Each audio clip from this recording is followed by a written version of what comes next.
It gives me great pleasure to introduce our next speaker, architect Sonia Guha, Creative Director of Atelier Molten Musings, Kolkata.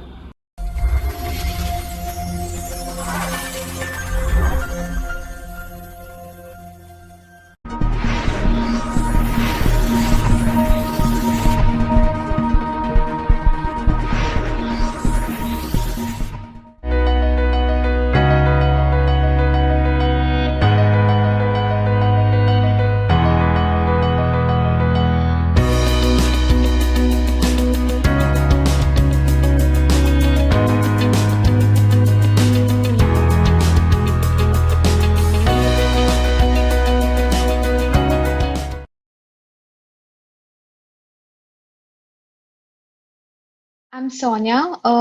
So I've been born with a poetic disposition, which makes me believe that every person, place, or city has a story worth telling. And because I'm trained as an architect, I prefer to use the language of space to narrate it. I'm currently based out of Kolkata as a practicing architect and multi-scale designer. Apart from that, I'm also visiting faculty of design courses at Jadavpur University and an independent researcher. So long, I have acquired almost a decade-long industry and academic experience working in Netherlands, Bangladesh, Italy, and India. My major studies was while at Politecnico di Milano in Italy, and which made me a firm believer in the influence of creativity and culture for a cohesive development. Which is what I would like to discuss today, actually, from the perspective of an architect. At the onset, though, I would like to recall something Robert Boyce had said that knowledge is power and knowledge shared is power multiplied. And this is why I would like to commend the School of Architecture and Interior Design of SRMIST for organizing Icon Best 2021. This is a perfect platform for knowledge sharing and a great opportunity for young practitioners like us, uh, uniting speakers from all over the world and young professionals who can share their ideas for a very good industrial connect and reach on the work they're doing. Special thanks goes out to Dr. P. Satish Kumar, the Dean, School of Architecture and Interior Design, Professor Pradeepa C., the convener of IconBest 2021, and obviously to Esther for facilitating a smooth coordination with Ganesh. So, today I would like to talk about creative social reconstruction and the role of creativity and culture in defining the identity of future cities of the global world. So I start with the most important question in this place. What drives 21st century economy? Maybe the first answer coming to all of us would be it is information and communication technology, especially in the current pandemic situation. The world was driven by it. In fact, here we are in a virtual conference. However, if we believe in the premise that the cultural resources are replacing coal, steel, and gold as the contemporary assets, then the driving force of economy is not simply technological or organizational, but human. And creativity becomes the method of exploiting these resources to help them grow. Any city which can harness human creativity as the ultimate economic resource will flourish. So humans are the driving force of the 21st century economy. Before we further this idea, we need to understand what we mean here by culture and creativity. Generally, it's an overused concept associated with arts, music, and fine art, design, performances, etc. But actually, what we here mean by culture is the values, the history, and the practices of its inhabitants of a neighborhood. It's a much more inclusive concept when it comes to the creative city paradigm. And creativity is that imagination or original ideas that humans possess to allow human cleverness, desires, and motivations to replace things like location, natural resources, and market access as the key traditional urban resource. The startup scenario is kind of demonstrates this human creativity, which goes far beyond the metropolitan cities. So my presentation is divided into three parts. Why we are talking about creativity and culture-led urban regeneration here. What are the cities that are taking up these measures, doing as strategies? And how can we, the cities of the global south, imbibe some of that learning, if we can, that is? The first part, why we will look at creative social reconstruction, is is it because Mauricio Carta is saying that the city of the future will be a city of culture, and that is what will drive new sustainable futures? But if we want to really look at the correlation between economic growth and creativity, it becomes evident when viewed through the perspective of Wald's systems theory. So Wald's systems theory, as proposed by Wallerstein, is that it's basically a division of labor for all the countries in the world into core countries, periphery countries, and semi-periphery countries, which exhibit both the characteristics of core and periphery. So who are the core countries? The core countries are those countries which focus on higher scale, capital intensive production, and the rest of the world, both periphery and semi-periphery, are actually focusing on low skill, labor intensive production or extraction of raw materials. One example of this, which we'll all understand, is how a fashion brand in Europe or in the US actually produces their clothes in a third world country or a developing world country, as we call it. So now if we look at this map, which is showing the core countries, periphery countries, and semi-periphery countries, and overlap with the all the most economically powerful cities of the world, the top cities, we see that all of these cities fall under the core countries. And in this next map, what we see is the creativity index of the global market as it is now. And if we compare these two maps, the strange thing is that all the core countries are the countries which have the highest creativity index. So what they focus on is the creative economy. Whereas if we are looking at this map, which is an overlap of the cities which shows the highest growth, the future mega cities of the world, they are all in the semi-periphery countries. So in the next 10 years, we project a demographic increase of almost for over 40% as per the UN population division. This results in a very important question. So those cities which can harness their human creativity as the ultimate economic resource will flourish in the future.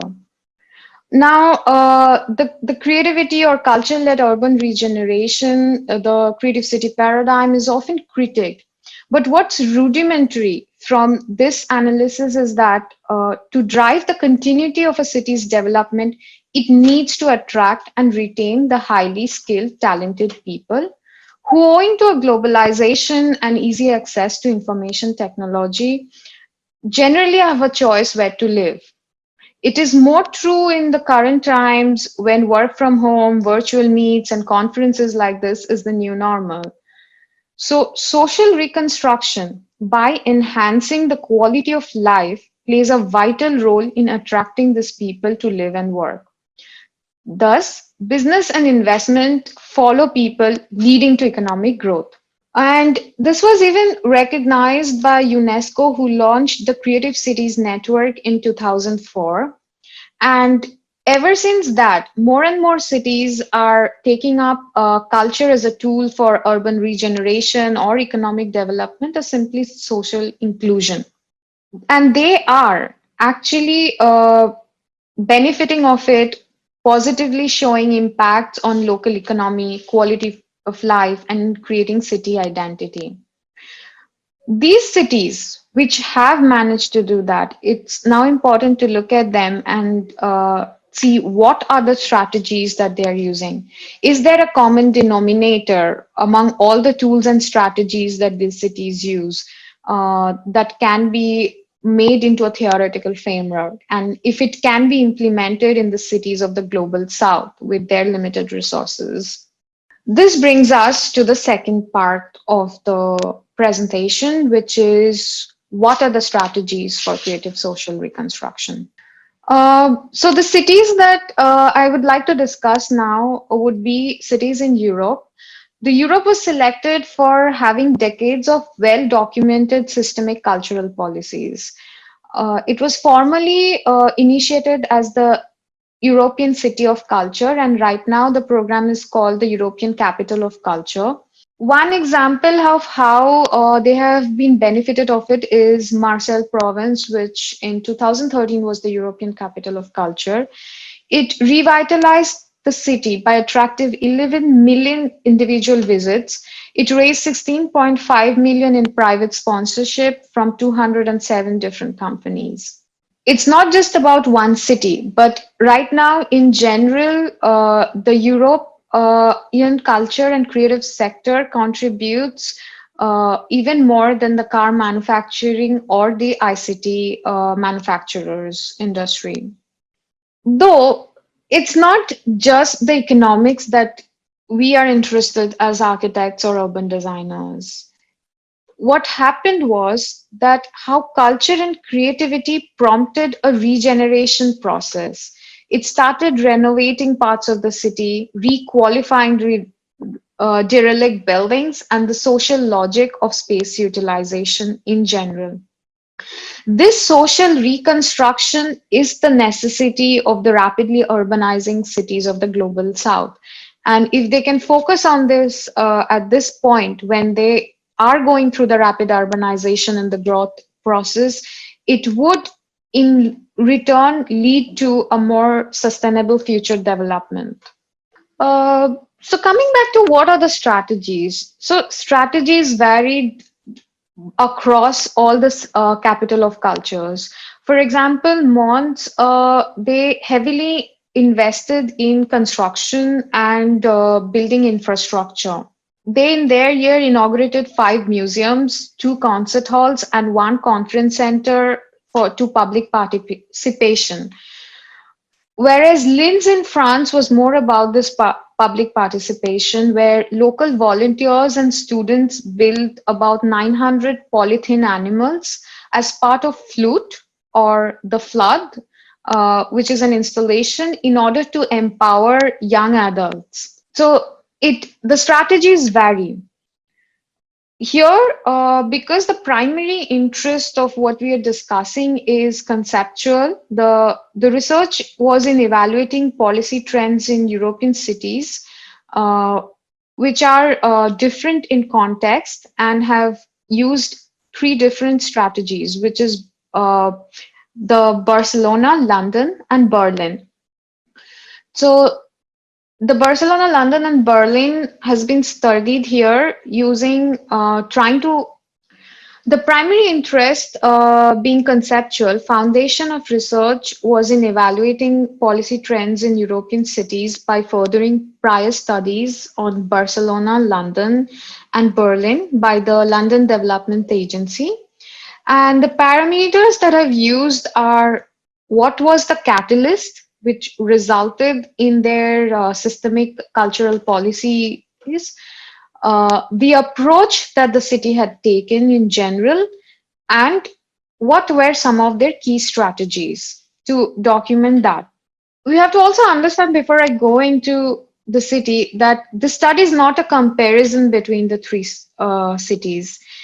Because they have various political and economic context, and they have interpreted and reacted to the creative city movement differently, it's just like exploring overlaps in their approaches to come up with a theoretical framework from this exploration. So the first city, Barcelona, They had a cohesive strategic plan to intercept and resource management of the cultural sector right from 1888 when they hosted the World Exposition. But the major catalyst was the 1992 Olympics, which resulted in its transformation through the 80s and 90s to the present. The approach that Barcelona had taken was of urban regeneration. They started the creation and rebuilding of public amenities as the main approach. So the first thing of the strategies were open public space, which were called Plaza Dura. These are designed as outdoor living rooms, and a network of 140 connected park or urban spaces were completed between 1981 and 1987. These small hard surface squares and piazzas use dramatic public art and use derelict spaces, hidden historic areas of the city to generate identity and foster socio-cultural integration. The next thing is we are all aware of the public architecture and generation of new cultural facilities in Barcelona. And it had invested heavily on these capital projects in the renewal of architectural heritage and sometimes in just creating new projects. So, or they are combining both. For example, the Bone Cultural Center or the Santa Caterina Market. So this is the original Santa Caterina Market, which was underwent a social reconstruction catalyzed by of the entire area. So the entire area was redeveloped using the market as a catalyst or turning point. It extended further into the Avinguada Cambo, which was used as an axis with a sequence of public spaces. So this is the current market, and I think it's pretty famous, designed by EMBT. This has transformed itself into not only a touristic spot, but a vibrant cultural and social public place. Some of the other strategies that Barcelona used is something called Move Museum to the Streets. It's a special in Barcelona, which they have invested heavily in public art and this concepts of outdoor museum with over 1,000 sculptures in the city spaces, including installations by Miro and Calatrava. The other thing that they do is walled events. So they would be hosting international events facilitated by centrally located convention and exhibition centers. And this gross income out of their cultural events reach over 5,500 million euros in 2000. And the last thing that they do is something called theme year. So each year, like to promote these events, they have something starting from the Olympics games. So they have things like Year of the Music, Gaudi Year, Year of Design, and the likes. So coming to the next city, which is Berlin. For Berlin, the catalyst was the reunification of East and West Berlin. And the approach that they took was because they had a lot of derelict industrial heritage to regenerate them as shared working space.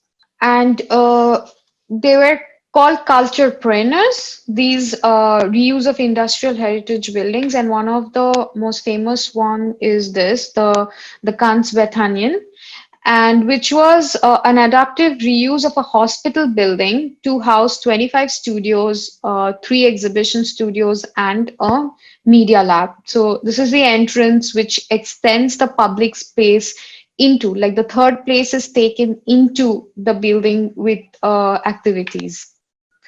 Some of the other strategies that Berlin uses is neighborhood management, where more than 70 areas are identified by the municipality to make them special development needs.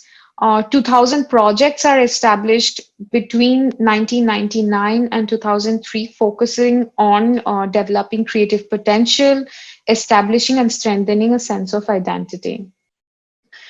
Public architecture, they invested in cheap and accessible space for working, performing, exhibiting, and living. 7 million square meter of new office space was built just between 1990 and 1998, which allowed this creative people like to draw in the influx of people to come and work in Berlin, providing them with cheap premises, even in premium location. And the next thing is infrastructure. So they invested heavily in high quality public transport. They have 3 airports, and the modernization of the entire telecommunication network after the fall of the wall, along with the transport, makes the compression of space and time easily possible, propelling Berlin into the realms of globalization. The last city that we look at is London. So for London, uh, it started with forming this strategy group, or the consortia was set up, which was later renamed as the London Cultural Strategy Group. This catalyzed a major research-led initiative. So London's approach was a bit different, and they developed an approach of capitalizing what they have and channelizing it into a cultural production chain rather than building anything new.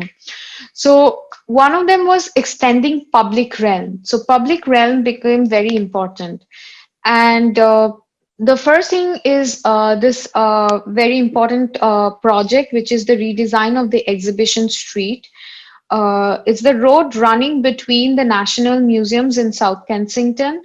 It proves how a road blighted by unsightly traffic barriers and narrow, crowded pavements can be turned into a welcoming destination for millions of pedestrians each year.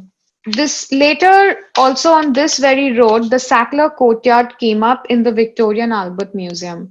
So the idea was to expand the museum, but the way all functions are housed underground, a public plaza is created as an exhibition, as an extension of the exhibition road. We can see the exhibition road here and how this becomes a vibrant plaza. During the London Design Festival, it becomes a host for artworks and installation, and other times just a very vibrant public place. Some of the other strategies that London use is creating creative hubs in 10 different locations were made to promote growth of networks by providing shared space of working, participation, and consumption. Uh, they created this district, that the Creative Lewisham, which included higher educational institutes, several theater, galleries, art and design agencies, facilitating festival organization and studio enterprises. They make the environment safe in the sense that with clear signage, improved walkability, or safer cycling provision, along with efficient public transport, as we had seen in the exhibition road. And then there is the city growth strategy for inner city. So a new approach to inner city regeneration happened for them with the positive advantages rather than the social disadvantages of these places were looked into for as a competitive location for business, which will in turn increase income, wealth, and job opportunity for the inner city residents. So at the end of these 3 cities, what we see that the strategies employed were variously different, and they can either be grouped into hard infrastructure focused, which is container, or activity focused, which is content.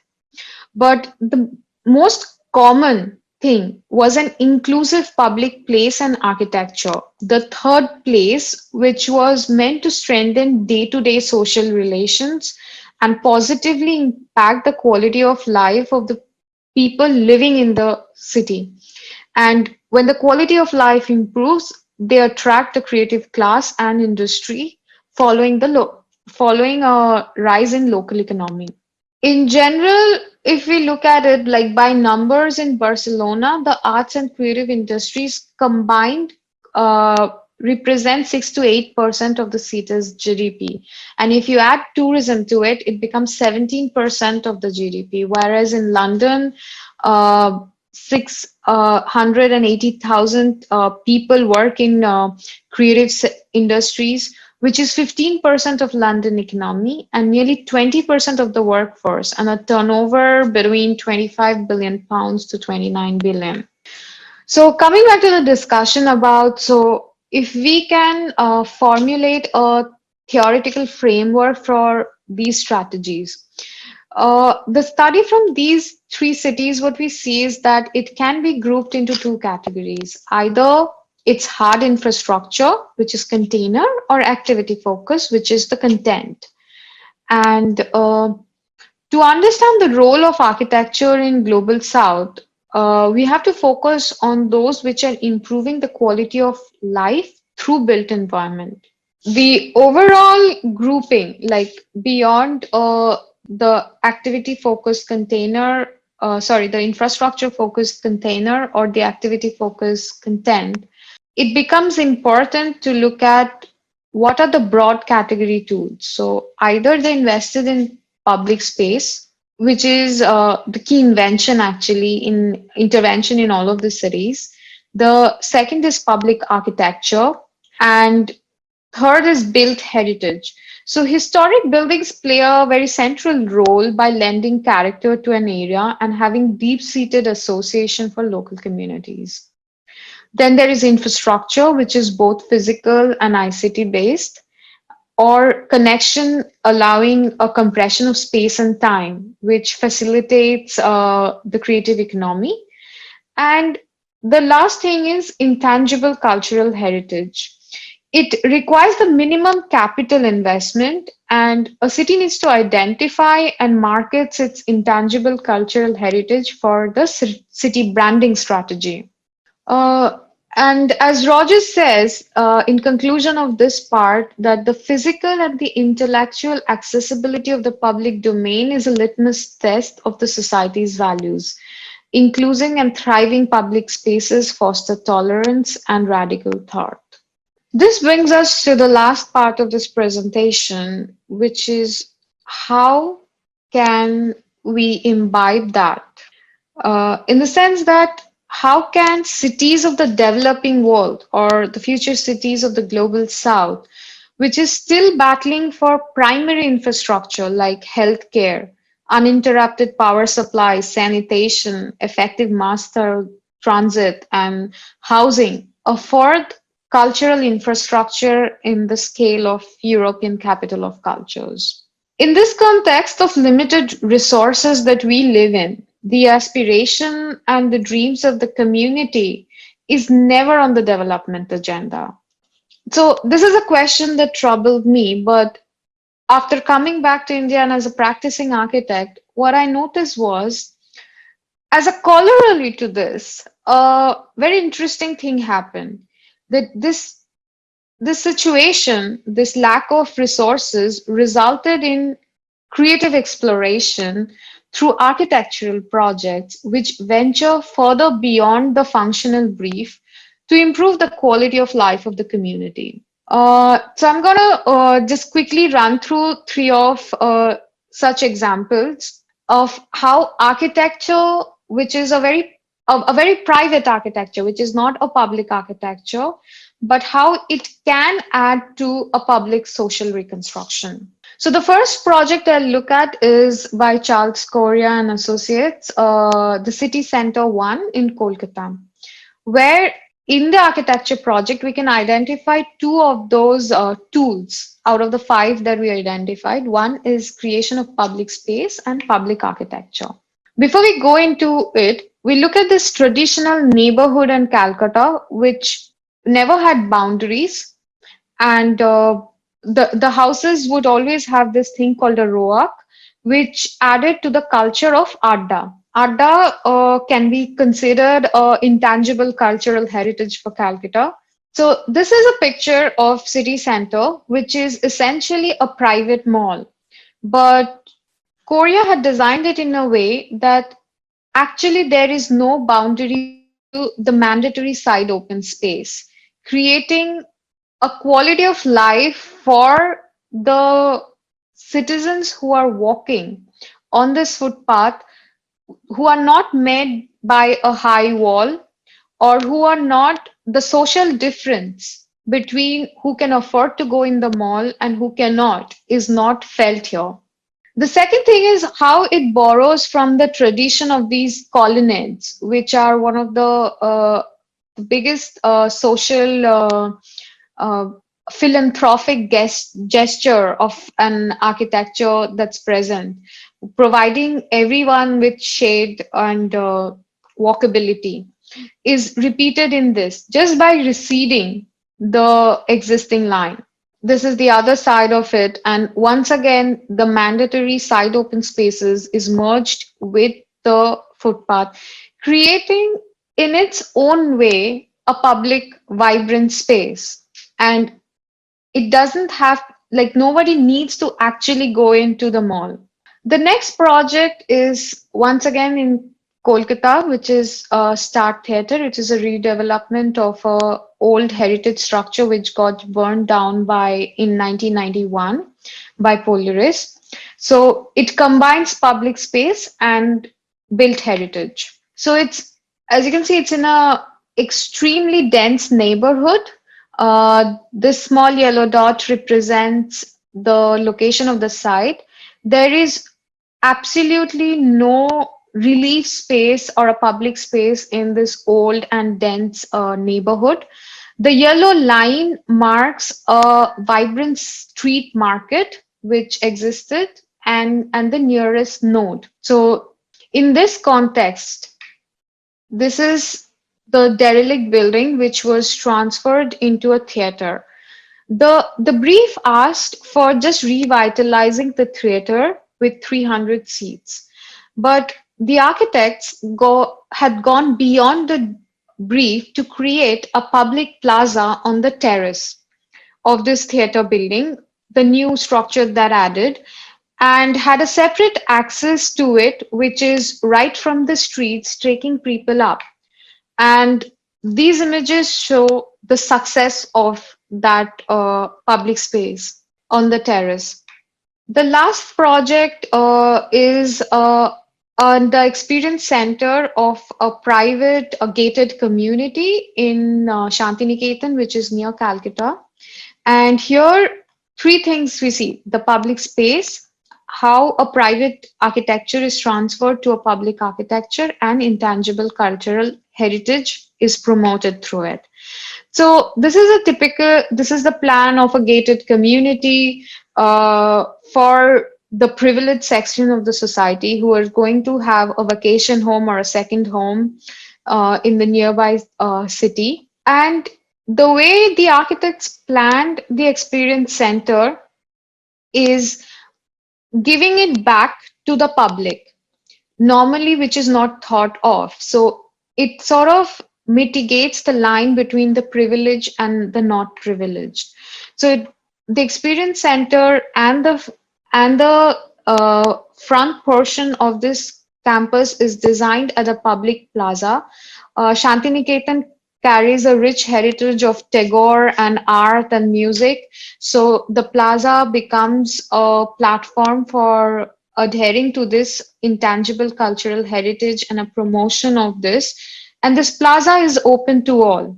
And there is also the art gallery, which once again reminisces about the local tradition of art and importance to culture.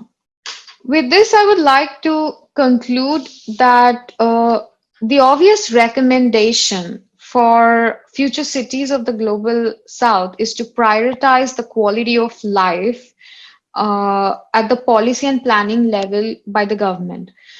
Till the need for it is recognized and investments are directed towards that cause, at the scale of individual architecture, Architects can practice the ethos of bridging the gap between public and private through sensitized design, both metaphorically and functionally. How each private project can act as an urban acupuncture to improve the quality of life collectively, expanding the sphere of influence to the community level than just defining the visual and material culture of its immediate contact. So we have to go beyond the functional brief. That's my take on how all of this that we were speaking of about creativity and culture-led urban regeneration can be incorporated in the global south. But someone else can have a different take on the how. Thank you.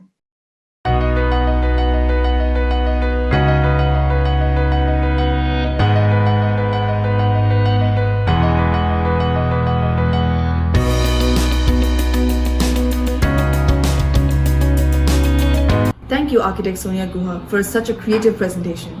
It's a delight to have you here with us. We will now be taking a short break to play our sponsor's video, and we'll come back again with our next speaker.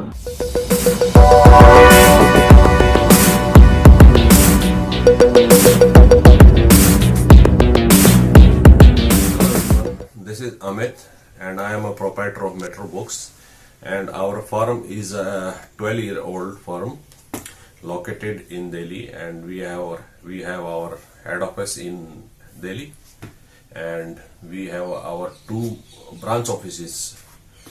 One is in Pune and another one is in Chennai. So we are dealing in architecture and engineering books, and our core specialization is for engineering books, engineering and architecture books. We have our specialization in architecture planning, interior design, animation, facility design planning, digital architecture and construction project management, urban design, etc. So as you see, there are different books we have in our offices. So let me tell you, explain you the different books here. Like we have books for different publishers like Thames, Anderson, Lawrence King, etc., MIT Press. So you can see here in this rack that like all these books are very basic books, and most of the books are into various universities syllabus, and also there are some civil titles are also there, like the Sears one, like the passive and low energy, and you can again see here some very basic books required for all universities. And you can see here the books in this rack is for Wiley, and this is a US based publisher, very renowned publisher, and publishing books on various subjects, and very famous books they have published. So that, and we are directly procuring from this publisher. And in this rack you can see the Routledge publisher. This publisher is from UK, and again a very renowned publisher in the field of engineering and architecture subject. So they also publish on all the subjects like planning, urban